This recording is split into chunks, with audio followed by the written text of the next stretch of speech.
ಜೀವನದ ನಿಜವಾದ ಉದ್ದೇಶವು ಆಂತರಿಕ ಶಾಂತಿ ಮತ್ತು ಸಂತೋಷವನ್ನು ಪಡೆಯುವುದು.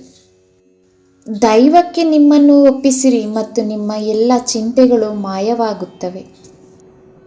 ಮನಸ್ಸಿನ ಮೇಲೆ ಹಿಡಿತ ಹೊಂದಿದವರು ಯಾವುದೇ ಅಡೆತಡೆಗಳನ್ನು ಜಯಿಸಬಹುದು.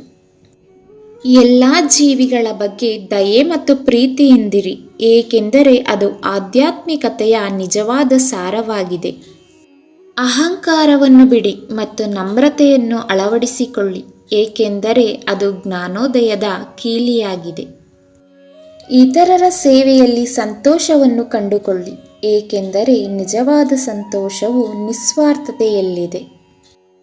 ನಿಮ್ಮ ಹೆತ್ತವರನ್ನು ಪ್ರೀತಿಸಿ ಮತ್ತು ಗೌರವಿಸಿ, ಏಕೆಂದರೆ ಅವರು ನಿಮ್ಮನ್ನು ಈ ಜಗತ್ತಿಗೆ ತಂದರು.